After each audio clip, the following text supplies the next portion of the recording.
In the words of Q, this will only take an hour or so if you give me your undivided attention. This is perhaps the most famous model car ever. I remember playing with my cousin's Corgi back in the day. And I was fascinated not just obviously because it was a model car, but because of all the things on it. And now Aston Martin has built perhaps the ultimate big boy's toy. This is the Aston Martin DB5 Goldfinger Continuation. And yes, the full-scale car does have all the amazing gadgets that so fascinated me, first on the toy and then in the films. Things like the twin brand new machine guns, the rear bulletproof panel, the smoke screen, and the oil slick, although that's actually water being squirted out. Today I'm going to spend a couple of hours driving from Newport Pagnol to Stoke Park via a couple of other landmarks pertinent to this very special car. It's actually territory that I know pretty well, so I shouldn't be needing this. Why start in Newport Pagnol? Well, this is where Aston Martin's continuation cars are made. First there was the DB4 GT, then the Zagato-bodied version of that car, and now this. Each Goldfinger DB5 takes 4,500 hours to build, and there will be 25 going to customers at a cost of £3.3 million each. There will in fact be 28 in total, because there will be one kept by Aston Martin and one kept by Eon, the film production company responsible for Bond. And then there will be one more auctioned for charity. All will be painted silver birch, but none will leave the factory road registered. How then, you might wonder, am I driving this one on the road? Well, it just took a quick phone call to the right people. Now, in the original book of Goldfinger, Ian Fleming wrote in a DB3. I think he meant DB Mark III, in fact. But then, when it came to the film, they simply chose the latest and greatest Aston Martin, which was the DB5. They approached Aston Martin and they were a little cautious to start with.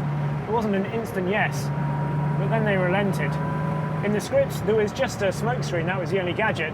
But as everybody on the film started chipping in with their own ideas, the director suggested the revolving number plate because he'd apparently been having a bit of trouble with parking tickets recently. So it just sort of spiraled, not quite out of control perhaps, but certainly into the car that we recognise and love today. That revolving number plate is of course present and correct on this car, complete with French and Swiss registrations, just as it had in the film.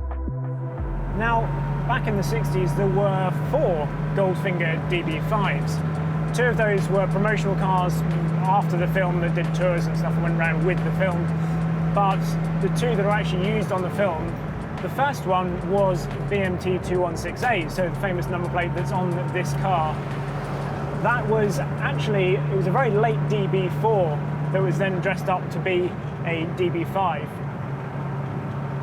That's the one that was hacked around, given all the original gadgets, and then because the director got a little bit jumpy about the fact that here was $45,000 worth of car being thrown about the place by stunt drivers, they drafted in another car. That car was FMP7B, and actually ended up standing in for an awful lot of the famous scenes. It didn't have the gadgets initially, it was given them at a later date, but it was used for a lot of the driving scenes, and it was dressed up to look like BMT 216A. The gadgets for these continuation cars were developed by Oscar winner Chris Corbould, the special effects supervisor on 8 previous James Bond films. The original Goldfinger DB5, however, was engineered by another Oscar winner and legend of the industry, John Steers, who would go on to create a rather different form of transport in the shape of Luke Skywalker's land speeder, as well as Jedi lightsabers and R2-D2 and C-3PO.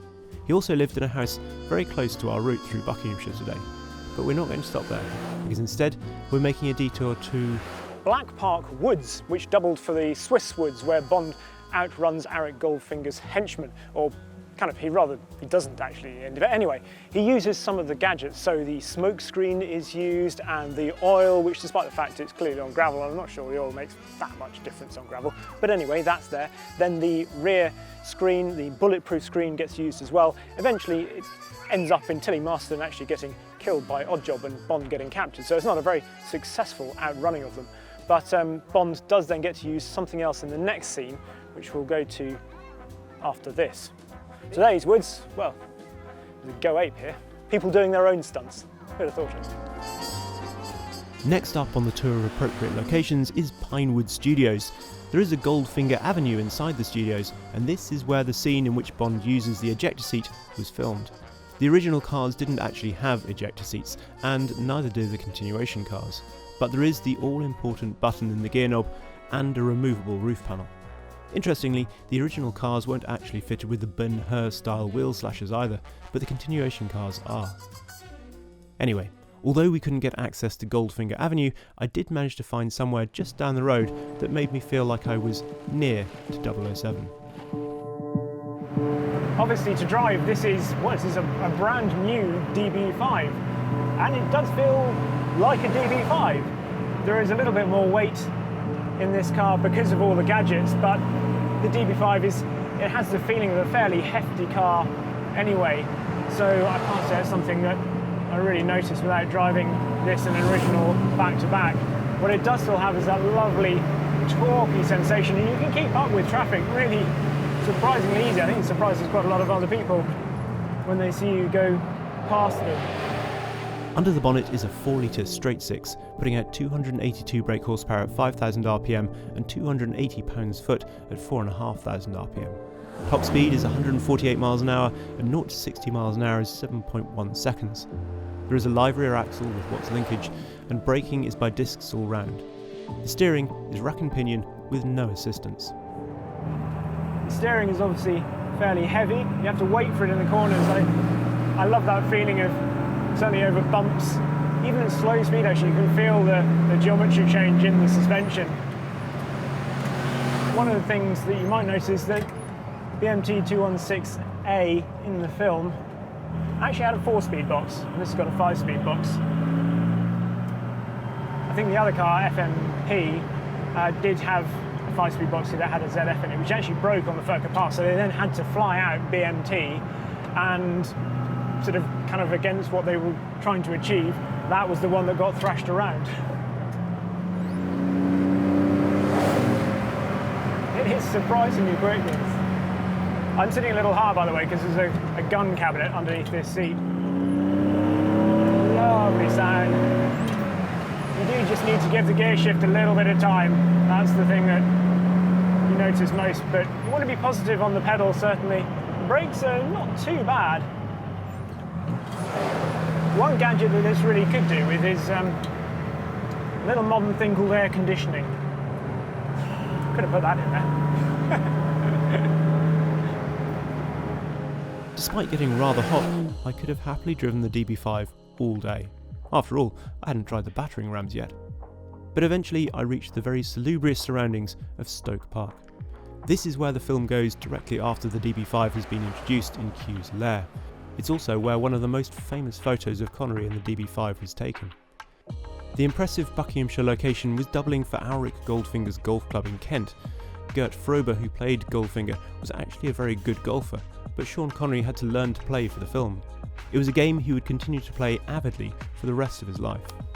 Anyway, Goldfinger famously cheats, but Bond does his own subtle switch of Slazenger's to stymie the baddie's scurrilous actions and win the game. And from there, Bond follows him to the famous Furka Pass in Switzerland for another chance to pose, leaning against the front wing of the car. One day perhaps we'll head there with a DB5, but today this is where our journey ends. It was FMP that was actually used for the Stoke Park scenes, and unlike BMT, which was sadly stolen in 1997, probably never to be seen again, FMP 7B does still exist today, somewhere. And now there are going to be 25 more of these wonderful silver birch Goldfinger cars. And I think that's a good thing, because if this day has taught me anything, it's that this car puts a smile on people's faces wherever it goes. So 25 times more smiles seems like a good idea to me.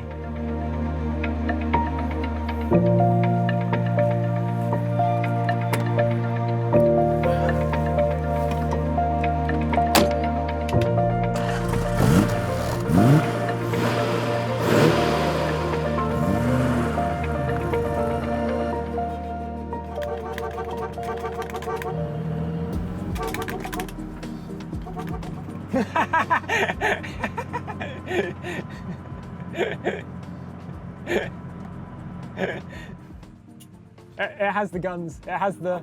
It has the. I can't do them at the moment. Look, check this out. This is my friend Phil. So this is the reaction you get from people. Look. How cool is that? Wow. Yeah. Does it have the oil slick? It's got that. It's got the yeah. It's got all the stuff out the rear. It's got the. How good is that? Wow. Right. Have a good ride, dude. See you later. Awesome.